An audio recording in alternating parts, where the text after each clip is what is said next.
सदगुरु कबीर बीजक साखी प्रकरण साखी 152। ताकि पूरी क्यों परे जाके गुरु न लखाई बाट, ताका बेड़ा बूढ़ी है फिरी फिरी औघट घाट।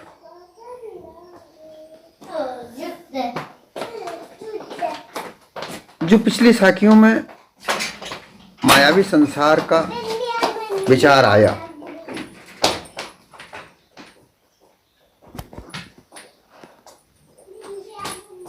उनका वर्णन आया, स्वरूप प्रारूप आया।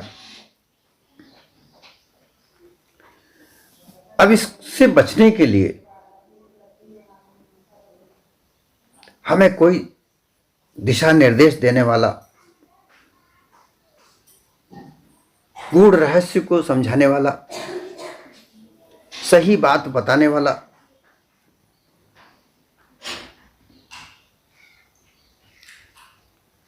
कोई दिशा निर्देशक चाहिए।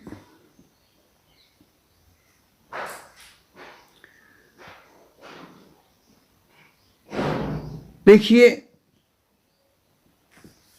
यहां मानव समाज है। इस मानव समाज में सभी व्यक्ति अपने अपने मत अनुसार, अपने अपनी मति अनुसार, अपने अपने ज्ञान के आधार पर बड़े बड़े विद्वान शिक्षा ग्रहण करके बनते हैं, शास्त्रों का अध्ययन करते हैं। कोई योग शास्त्र का अध्ययन करता है, कोई ब्रह्म ज्ञान का अध्ययन करता है,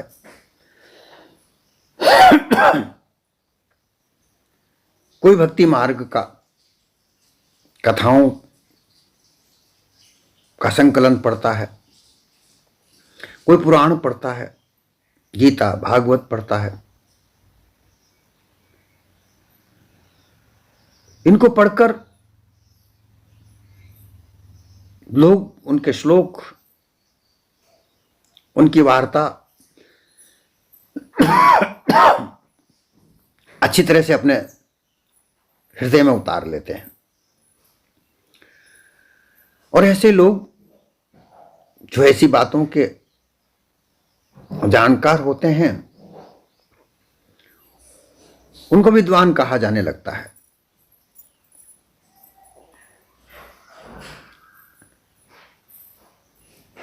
और फिर ऐसे लोग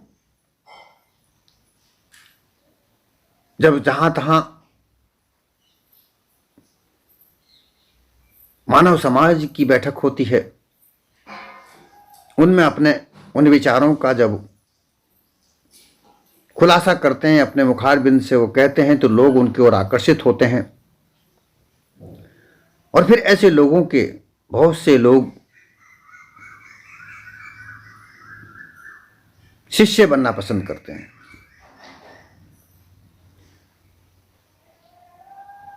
उन विद्वानों की महिमा मंडित होती है, कई जगह उनको आदर सत्कार भी दिया जाता है। वो महात्माओं को पूजे भी जाने लगते हैं, जैसा कि अभी कथावाचकों का हाल चल रहा है। कथावाचक उनका व्यवसाय वो कर रहे हैं, परंतु व्यवसाय के साथ में वह सर्वोच्च सम्मान भी प्राप्त कर रहे हैं। और उनकी कथावाचक कला को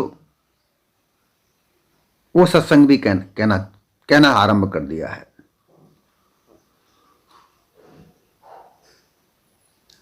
और फिर लोग उनके शिष्य भी बनने आरंभ हो रहे हैं। ऐसी परिस्थितियां हम देखते हैं।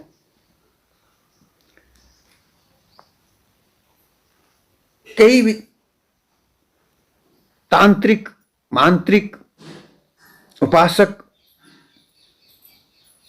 अपने आप को चमत्कारिक घोषित करते हैं, चमत्कार से रोग दूर करने का दावा करते हैं। चमत्कार से उनके व्यवसाय कारोबार की उन्नति करने का दावा करते हैं और लोगों में तो यही बात है कि कोई उनके रुके हुए कार्य को पूरा करे। कार्य किसी का रुकता नहीं है, कार्य तो व्यवहारिक रूप से जो चलता है, जो चलता ही है, परंतु कहीं ना कहीं मानव के अपने अंदर जो गुण होते हैं उनकी कमाबेशी कम ज्यादा के आधार पर, उनके व्यवहार के तरीके के आधार पर लोग उनसे जुड़ते हैं, उनके व्यवसाय से लाभ लेते हैं।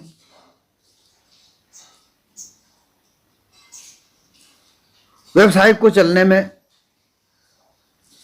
फलित होने में समय भी लगता है, कभी लाभ कभी हानि का अवसर भी आता है। ऐसे में लोग ये मान्यता रखते हैं कि जो हमारा कार्य है वह सही तरीके से चलते ही रहना चाहिए, उसमें कभी हानि नहीं होनी चाहिए, जैसा हम चाहें वैसा ही होता रहना चाहिए।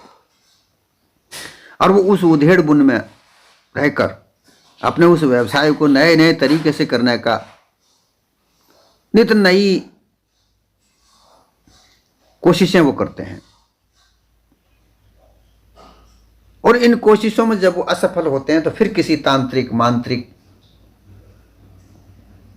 ओझा टोना टोटके वालों के पास में वो जाते हैं, फिर किसी मंदिरों में या मस्जिद में वहाँ जाते हैं, क्योंकि वहाँ मुल्ला मौलवी भी ऐसा करते हैं,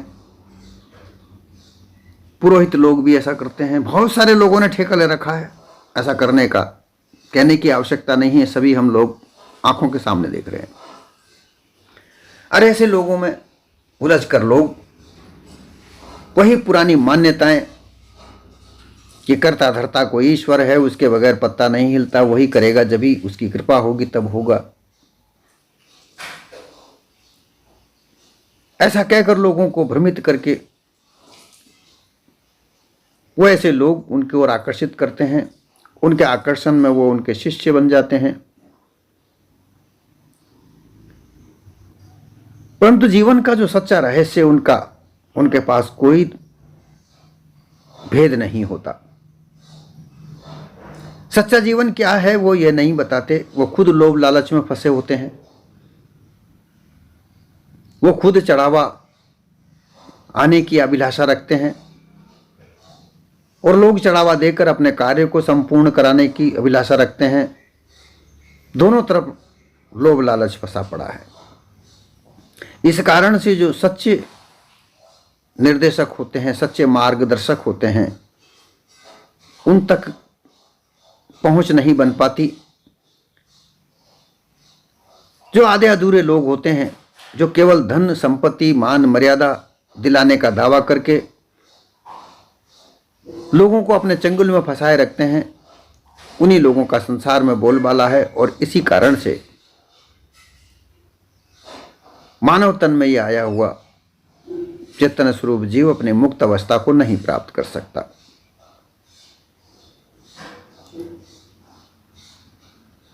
इसी को आधार मानकर सतगुरु कबीर के जहन में भी, उनके हृदय में भी यह बात उठी कि लोग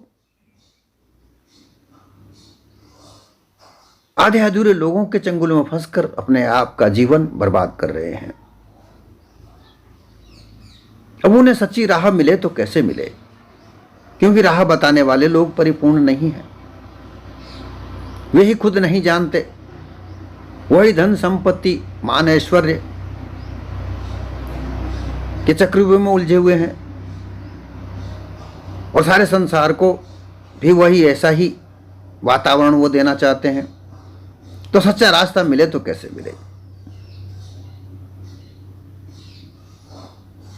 इसलिए उन्होंने ये शब्द कहा, इसको देखा समझा कि जो लोग ऐसा वातावरण बनाना चाहते हैं। उनका तो भला हो रहा है, उनके पास तो धन धान्य खूब आ रहा है, वो तो मान सम्मान खूब प्राप्त कर रहे हैं। परंतु जो लोग चाहते हैं, सुख संपत्ति चाहते हैं, उन्हें नहीं मिल पा रही है। उनका जीवन तो अंधकारमय जीवन ही हो रहा है। ऐसी बात को जब उन्होंने देखा तो दया भाव से उन्होंने कहा कि ताकि पूरी क्यों परे, जाके ना गुरु लखाई बाट। जिन लोगों को अपना गुरु मानकर उनके शिष्य बन गए, वो लोग उस सच्चे रास्ते को तो बताते ही नहीं हैं। वो तो उस मुक्त पद को वो खुद नहीं जानते, वो तो उस मुक्त अवस्था को वो नहीं जानते, तो वो दूसरों को कैसे बताएंगे, अपने शिष्यों को कैसे बताएंगे। इसलिए असमंजस की स्थिति, भ्रमित बुद्धि, ब्रह्मजाल का चक्रव्यूह, वाणी जाल का चक्रव्यूह, काल का भय, ये सब व्यवस्थाएं इस मानव जीवन को भ्रमित करके कहीं निश्चित अवस्था तक पहुंचने ही नहीं देती। जैसा कि किसी व्यक्ति ने अपना गुरु बनाया कि मुझे नाव चलाना सिखाओ। वो चतुर मल्लाह के पास नाव चलाना सिखाता है, और जो वो मल्लाह है, जो नाविक है, वो केवल छोटी छोटी ही नाव चलाना जानता है। बड़े समुद्र का बेड़ा कैसे पार करे वो नहीं जानता। तो उसके पास जो उसके पास ज्ञान होगा वही वो बताएगा। विशाल नदी या समुद्र का पाठ मार्ग वो कैसे पार करेगा, उसके लिए कैसी नाव चाहिए, क्या व्यवस्था होनी चाहिए, वो जानता ही नहीं। तो फिर वो समुद्र को पार कैसे करेगा? वो तो बीच में अटक कर ही उस महासमुद्र के जल में डूब जाएगा। वही स्थिति यहां है।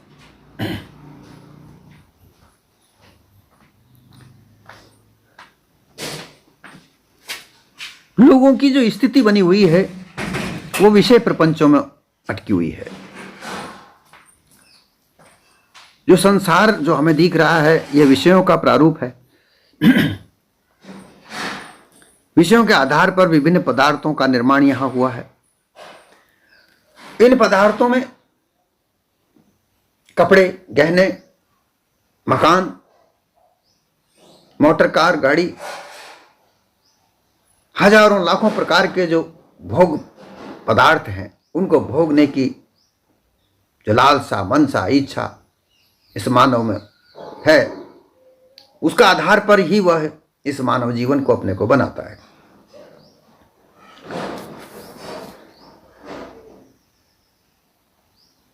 अब फिर इनको प्राप्त करने की इच्छा,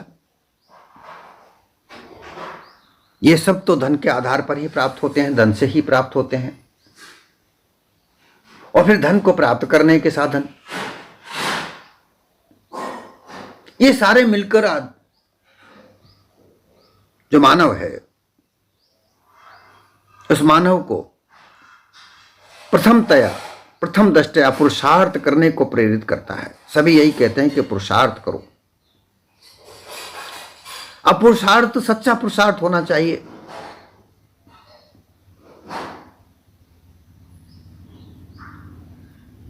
वैधिक रूप से, सामाजिक रूप से, प्रशासनिक रूप से, हर तरह से मान्यता प्राप्त साधन होना चाहिए। अब उसके लिए कुछ त्याग की आवश्यकता है, कुछ प्रारूप बनाने की आवश्यकता होती है, कुछ बातों को मानने की आवश्यकता होती है। परंतु ये मानव स्वभाव से ही बंधन मुक्त तो रहना चाहता है, लेकिन बंधन में ही बंधना चाहता है।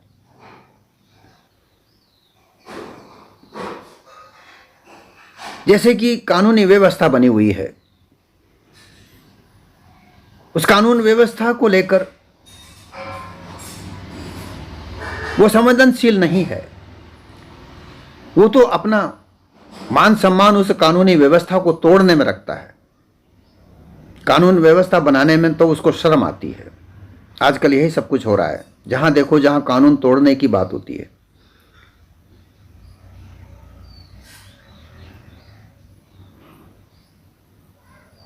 एक छोटी सी बात मैं बताऊं, जहां तहां हम लोग देखते हैं,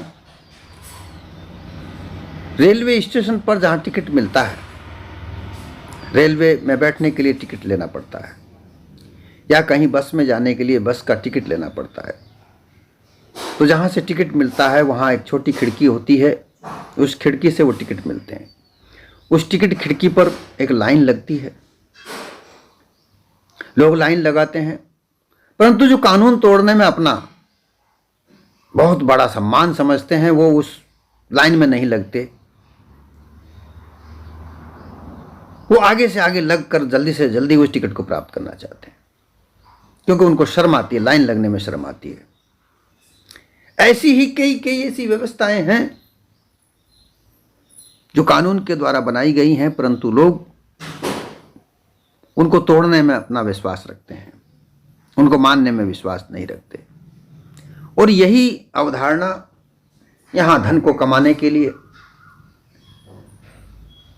मान सम्मान प्राप्त करने के लिए, अपने व्यवसाय को चलाने के लिए, साधन जुटाने के लिए होती है। यहां ऐसा ही सब कुछ हो रहा है। अब जब ऐसी जिंदगी जीते जीते, ऐसा जीवन जीते, अपने जीवन को यापन करते करते आगे बढ़ते हैं, तो तुम जैसा करोगे वैसा ही तो पाओगे। लोग कानून तोड़कर आगे बढ़ते रहते हैं, परंतु एक दिन इस कानून का शिकंजा ऐसी जोर से उनको जकड़ता है, फिर वो चारों कोने चित्त हो जाते हैं और फिर सहायता ढूंढते हैं कि कोई हमें इस कानूनी उलझन से बचाए।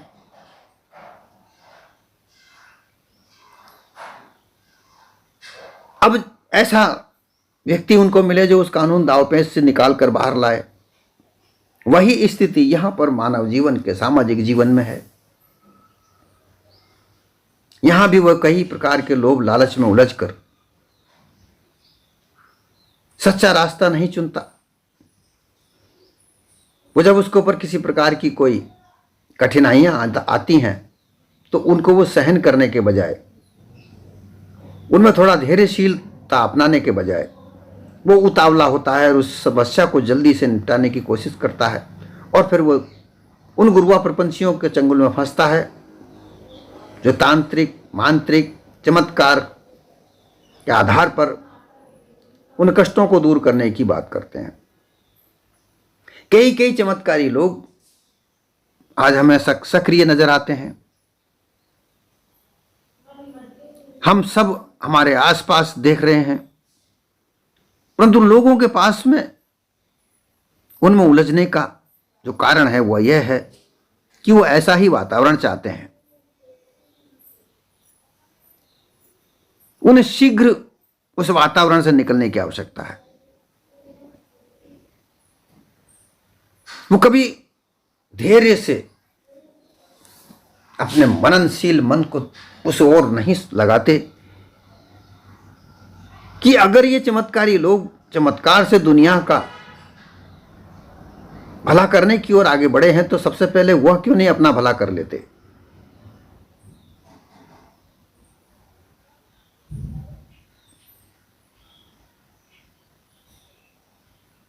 वो उसका प्रचार प्रसार करके अपने आप को ऐसा सिद्ध क्यों करते हैं कि हम चमत्कारी लोग हैं, चमत्कार के आधार पर हम सब कुछ कर सकते हैं, बता सकते हैं, हर बीमारी को ठीक कर सकते हैं, हर समस्या का हल कर सकते हैं। ऐसा वो क्यों प्रचारित करते हैं? पहले उनके समाज की तो, उनके जीवन की तो समस्याओं को समाधान करें, जबकि उनका जीवन कई समस्याओं से उलझा हुआ होता है। परंतु लोग दिखावे में उलझकर, उनके छल कपट में आकर उनके चक्र में उलझते हैं।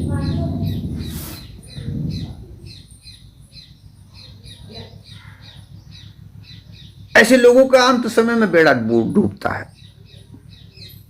ताके बेड़ा बूढ़ी है।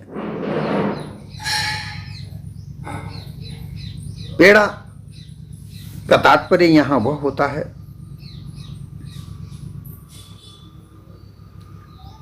समुद्र को पार करने के लिए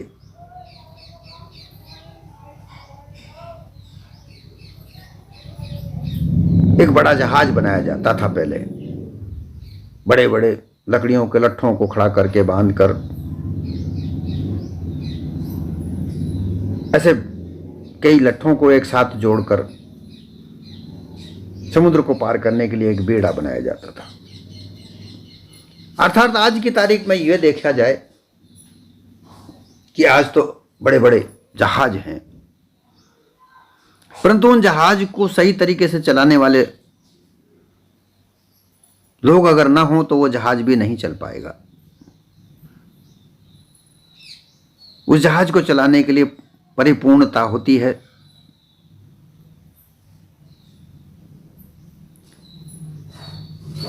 तो यहां यह कहा जा रहा है कि जब तक कोई सच्चा मार्ग निर्देशक दर्शक न हो तो इस संसार में मानव जीवन रूपी जो नैया है, नाव है, जो बेड़ा है, समुद्र का में समुद्र यह संसार है और इसमें यह मानव जीवन अपना जीवन को जी रहा है।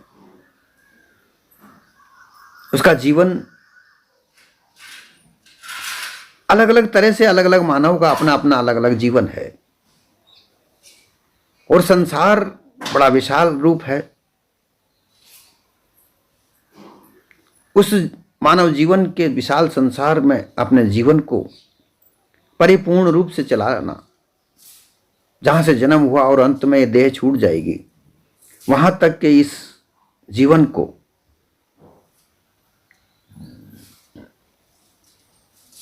अच्छी तरह से चला करके अंत समय तक ले जाने को ही बेड़ा पार करना कहते हैं। अभी बेड़ा पार कब होगा? जब कोई सच्चा मार्गदर्शक मिलेगा। सबसे पहले तो यह बताया जाए, यह जानना चाहिए कि भाई हमें जाना तो कहां जाना है। लोग भरमाकर ऊपर आकाश में स्वर्ग बताते हैं, धरती के नीचे पाताल बताते हैं, जबकि ये बातें सब अनुमान कल्पना के अलावा और कुछ नहीं है। जो भी है जो इस संसार में ही है, संसार के अलावा कहीं कुछ और ना कोई स्वर्ग है। स्वर्ग में भी 7 प्रकार के, पता नहीं कितने कितने प्रकार के स्वर्गों को बताया जाता है। नरक भी वहां बताया जाता है, यम की नगरी बताई जाती है, शिव लोक बताया जाता है, विष्णु लोक बताया जाता है, साकेत लोक बताया जाता है, गाय गौलोक बताया जाता है, ज्वाला लोक बताया जाता है। ये सब अनुमान कल्पना के आधार पर लोगों को मरने के बाद वहां पहुंचने का ठिकाना बताया जाता है। परंतु सत्य यथार्थता तो यह है कि इस संसार से अलग कहीं कोई और वस्तु नहीं है और यहां से निकलकर कहीं और जाना भी नहीं है। मानव जीवन इस संसार में ही रहता है और यहीं इस संसार में ही परिपूर्ण होता है। तो इस मानव जीवन में, इस मानव संसार में रहकर सही तरीके से जीवन कला को सीखना, ये परिपूर्णता है। जिनके गुरु योगी, ज्ञानी, भक्त, विज्ञानी, पंडित इत्यादि हैं, ये मोक्ष मार्ग, हंस स्थिति नहीं बता सकते। ब्रह्मज्ञानी ब्रह्म स्वरूप बताते हैं कि ब्रह्म में समा जाओ। योगी परमात्मा, आत्मा परमात्मा की बात करते हैं। भक्त दस अवतारों की बात करते हैं, उन्हीं के आधार पर मुक्तियां बताते हैं। परंतु सब यह मरने के बाद, जीते जी मुक्ति कोई नहीं।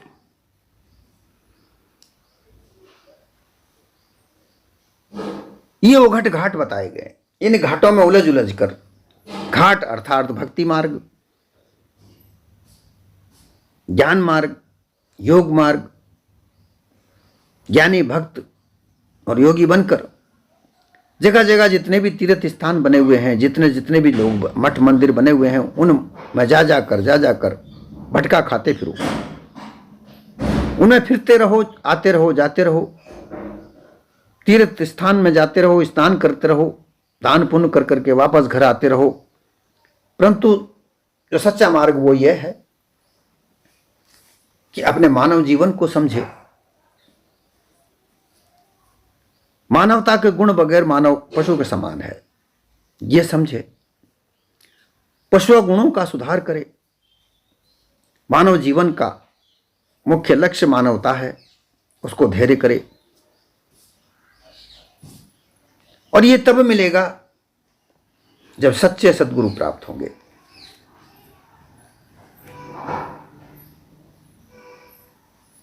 तो ताकि पूरी क्यों पड़े, जाके गुरु न लखाई बाट, उसका यह जीवन परिपूर्ण कैसे हो। जिस गुरु ने इस मानव जीवन के रहस्य को समझाया नहीं, वह तो इस संसार सागर में रहते हुए भी विभिन्न प्रकार के अवघट घाटों में उलझ उलझ कर अपने इस जीवन को बर्बाद कर देगा।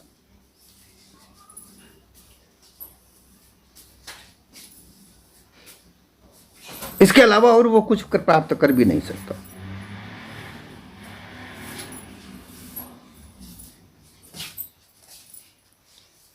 इसलिए यहां सदगुरु कबीर चेताकर यह कहना चाहते हैं, ऐसे गुरु को तलाश करो जो उस रास्ते को बताए जिस रास्ते पर परिपूर्णता मिलती है, वह मंजिल को बताए जिस मंजिल को प्राप्त करने के बाद किसी और मंजिल को प्राप्त करने की आवश्यकता नहीं रह जाती। वो ठिकाना बताए जहां पर पहुंचने के बाद कोई और दूसरा ठिकाना तलाशने की आवश्यकता नहीं रह जाती। और वो मार्ग बताए जिस मार्ग पर चलकर वो वहां तक पहुंचे। और वो जगह कहीं संसार से अलग नहीं है, ना गृहस्थी त्यागने की आवश्यकता, ना बनखंड में घूमने की आवश्यकता, ना किसी प्रकार से धन धान्य को लुटाकर और बाबा जी बनकर घूमने, भिखारी बनने की आवश्यकता है। जो सच्चा रास्ता है, जो सच्चा मार्ग है, वो तुम्हारे हृदय में ही है, तुम्हारे पास ही है, बस तुम्हें जानने की आवश्यकता है। जो सच्चे गुरु हैं, जो पार की संत हैं, वो इसे तुम्हें समझा देंगे। घट में ही सब कुछ है, यहीं पर तुम्हारे पास, क्योंकि इस संसार में ही ना सत्य है और इसी संसार में असत्य है। ये संसार सत्य और असत्य से बना हुआ है, बस इसी को जानने की आवश्यकता है। और वो जानने की कला तुम्हारे घट के अंदर है, तुम्हारे पास है।